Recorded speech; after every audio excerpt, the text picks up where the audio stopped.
प्रौद्योगिकी में शिक्षा का समर्थन करने की अपार संभावनाएं हैं।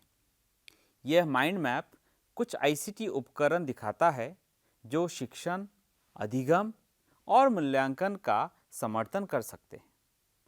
अब आइए इसके उपयोग को समझने के लिए इनमें से कुछ आईसीटी उपकरणों को देखते हैं। प्राथमिक स्तर पर शिक्षकों द्वारा भागीदारी को प्रोत्साहित करने और मनोरंजक शिक्षण को बढ़ावा देने के लिए डिजिटल गेम्स का उपयोग किया जा सकता है। जी कंप्राइज एक ऐसा गेम पैकेज है जिसमें कई प्रकार के शैक्षिक गेम हैं, जिनमें भाषा, विज्ञान, गणित आदि शामिल है।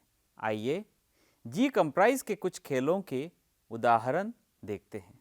अब मैं इस पर क्लिक करता हूं तो आप देख सकते हैं कि वहां गणना, ज्यामिति और अंक से संबंधित खेल है, जो कि प्राथमिक स्तर तक गणित के बुनियादी थीम है।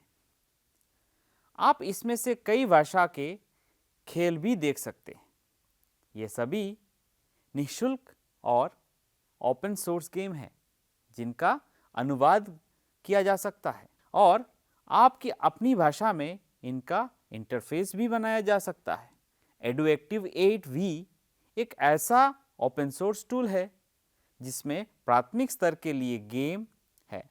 टक्स मैथ नामक एक गणित सॉफ्टवेयर का उदाहरण लेते हैं, जिसे समूहों आदि में एकल व्यक्ति द्वारा खेला जा सकता है। यह खेल बच्चे को खेलने, गणित सीखने और अभ्यास करने में मदद करता है। इन खेलों का उपयोग शिक्षक द्वारा शिक्षण के दौरान या मूल्यांकन के लिए या कभी-कभी पुनरीक्षण के लिए भी किया जा सकता है। आइए अब यह जानने के लिए कि किस प्रकार अभिभावक भी बच्चे को डिजिटल गेम का उपयोग करके सीखने में मदद कर सकते हैं। इस वीडियो क्लिप को देखें। Some more fishes are coming. You want to catch them?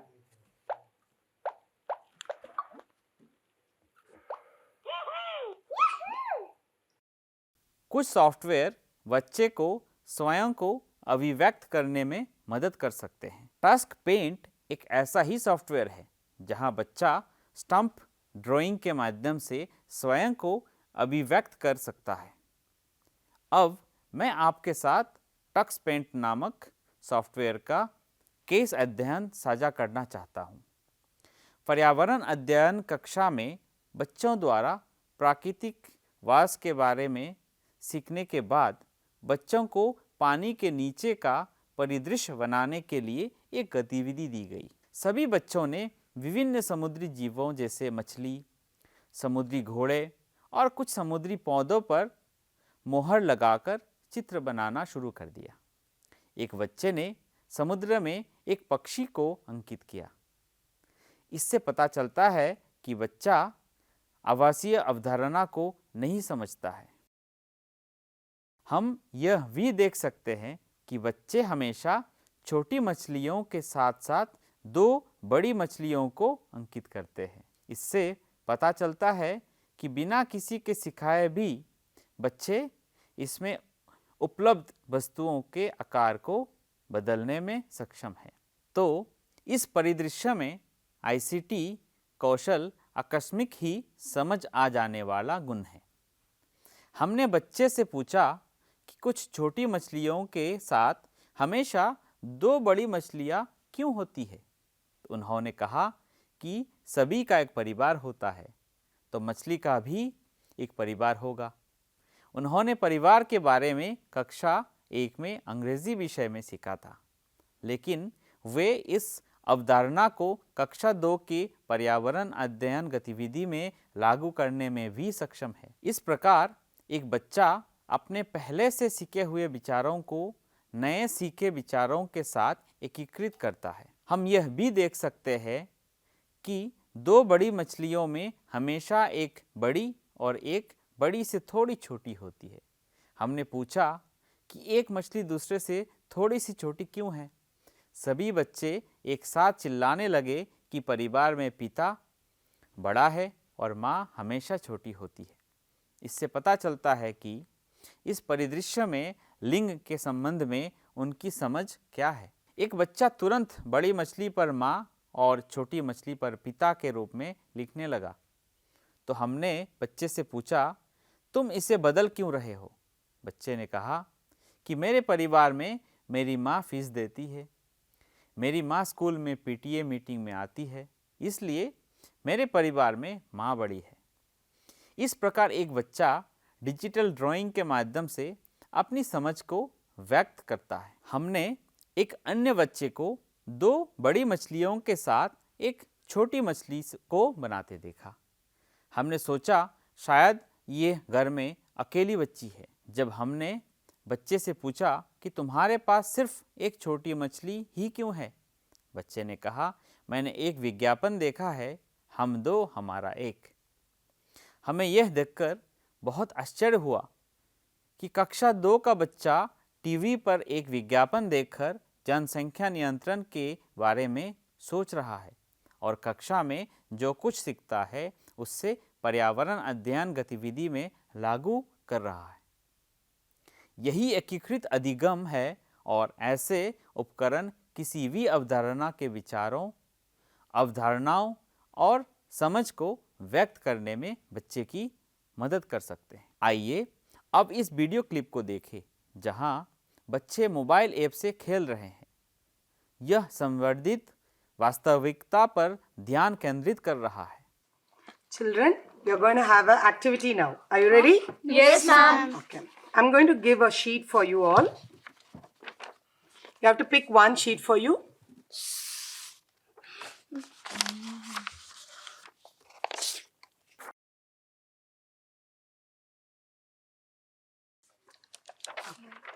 So the task you're going to do is, I'll be giving you 1 minute. Within that, you should color this using your color pencil. Okay? You're able to know what you should do in this? Yes. What you should do? Create your own flag. Yeah, you have to create your own flag. You can create, color and draw any of the country's flag, or you can draw your own flag for yourself. Okay? Let us start. Yes, So I'm going to start the timer. Start. मेरे पास green नहीं है. There's no green. ये कर देता हूँ. Wait, you need a green? Because he has flowers and Why can't you grasses. do yellow and blue? Oh my god. That also becomes green. I'm going to color the legs of some rainbow different colors. Tutu is about to complete. Oh yes. She's the fastest. Almost there. How many seconds do we have? Last 10 seconds. 10, 9, 8, 7, 6, 5. I almost completed mine. 2, 3, 2. Minus 10. So your time is up now. It's okay. You have almost colored. All of you have colored. So we can now see what you have done now. Okay? No? Should stop. Okay, now I'm going to give you the phones. You're going to scan the picture which you have drawn. Okay? So you both will share this phone and you both will share this phone. Okay? So now scan the picture. Yeah.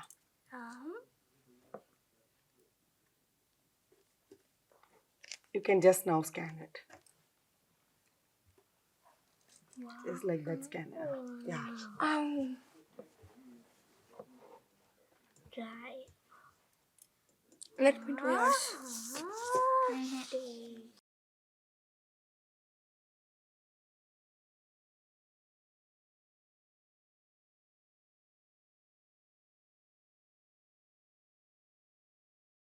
Children, did you all like this activity? Yes, ma'am. Okay, now I'm going to ask you a few things. Ashwin, what did you observe?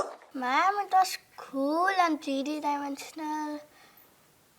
It was like So like 3D dimensional. Okay, what did you see? Which one you saw in 3D dimension? 3D fire engine. Fire engine, okay. What could you do with the fire engine there in this paper? We can put the ladder up, Okay, right and left, okay, and also we can spray water okay. and drive. Very good. So you could see like what all you can do with a fire engine, right? Yes. Okay, good. Kushi, what did you see? I learned it was so amazing. I never saw this before.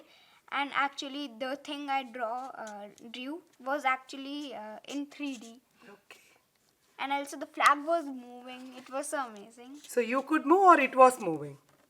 It was also moving, and I could also change its place. Okay, good. Pihu, you could do something with your bird? Yes, I can also move it, and I can also see its egg on which it was sitting and hatching it, and I can also change its color. Okay. What did you see? I have seen a flamingo. I can move it and eat earthworms. Oh, flamingo eats earthworm. Okay. Anything? Shrutu, what did you observe? There was a 3D flamingo. It was eating worms and 3D flamingo.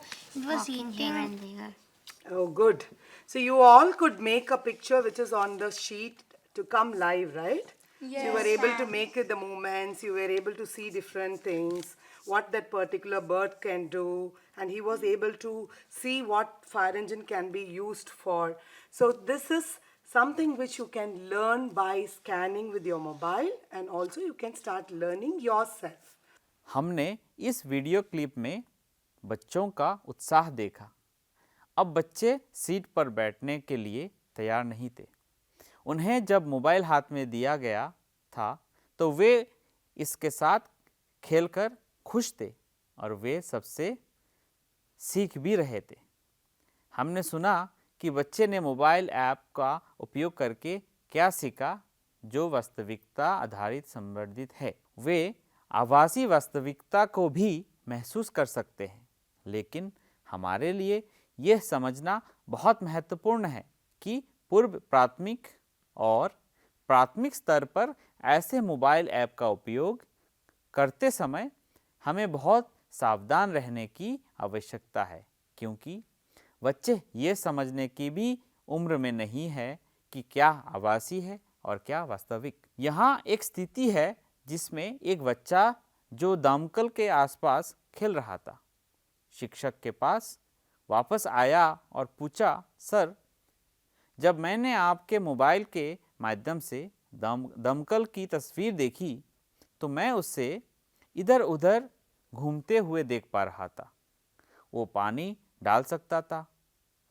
तो क्या आप अपने mobile के माध्यम से दीवार पर लटकी हुई मेरी दादी की तस्वीर देखने में मदद कर सकते हैं?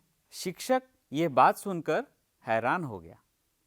यह आपकी कक्षा में भी हो सकता है, क्योंकि पूर्व प्राथमिक और प्राथमिक स्तर के बच्चे आभासी और वास्तविक के बीच अंतर नहीं कर सकते। इसलिए जब भी हम इस तरह की संवर्धित वास्तविकता का उपयोग करते हैं या अपनी कक्षा में वास्तविकता वाला कंटेंट देखते हैं, तो हमें बच्चे पर इसके प्रभाव के बारे में बहुत सावधान रहने की आवश्यकता है। हमें कभी भी प्रौद्योगिकी का उपयोग केवल उत्साह पैदा करने के लिए नहीं करना चाहिए, बल्कि हमें हमेशा यह समझने पर ध्यान देना चाहिए कि वह तकनीक हमारी कक्षा में क्या प्रभाव उत्पन्न कर सकती है। क्या वास्तव में उस तकनीक के माध्यम से सीखना संभव है? क्या इसके कुछ गलतफहमी हो सकती है या तकनीक के माध्यम गलतफहमी पैदा कर सकती है? ये कुछ महत्वपूर्ण प्रश्न हैं जो प्रत्येक शिक्षक की किसी भी मोबाइल ऐप या किसी अन्य तकनीक का उपयोग करते समय सोचना चाहिए। इसी प्रकार शिक्षकों के लिए शिक्षण अधिगम और मूल्यांकन में सुधार करने के लिए कक्षा में उपयोग करने के लिए कई प्रौद्योगिकियां उपलब्ध है। समय की मांग है कि शिक्षकों को ऐसे उपकरणों का पता लगाना चाहिए और कक्षा को अधिक प्रभावी बनाने के लिए कंटेंट, शिक्षा शास्त्र और संदर्भ के आधार पर उपयुक्त उपकरणों का चयन करना चाहिए। कई फ्री और ओपन सोर्स सॉफ्टवेयर है जिनका उपयोग शिक्षण, अधिगम प्रक्रियाओं के साथ साथ ई सामग्री के विकास के लिए किया जा सकता है। कुछ सॉफ्टवेयर और विषय विशिष्ट एप्लीकेशन जैसे जियोजेब्रा कक्षा के आदान प्रदान के साथ साथ सीखने की प्रक्रिया में वृद्धि कर सकते हैं। शिक्षण को अधिक प्रभावी बनाने के लिए कंटेंट, शिक्षण अधिगम की पद्धति और संदर्भ के आधार पर उपयुक्त उपकरण का चयन करना शिक्षक की जिम्मेदारी है। आइए इस संबंध में खोज करते हैं। आप वेब से कभी भी कोई भी सॉफ्टवेयर का उपयोग करने के तरीके का पता लगा सकते हैं, क्योंकि वेब पर विभिन्न संसाधन उपलब्ध हैं। आप NCERT वेबिनार प्लेटफॉर्म का भी पता लगा सकते हैं, जहां आपके कक्षा में ऐसे टूल का उपयोग करने के लिए विभिन्न ट्यूटोरियल उपलब्ध है। खोज करते रहें और अपनी कक्षा को रोचक के साथ सार्थक और शिक्षापूर्ण और मनोरंजक बनाइए। कुछ सॉफ्टवेयर या विषय विशिष्ट जैसे योगीपारा जो कक्षा के आदान प्रदान के साथ साथ सीखने की प्रक्रिया में वृद्धि करते हैं। यह शिक्षक की जिम्मेदारी है कि वह शिक्षण अधिगम की कंटेंट मेथड पद्धति और संदर्भ अधिगम को अधिक प्रभावी बनाने के लिए उपयुक्त का चयन करें। खोज करते रहें। धन्यवाद।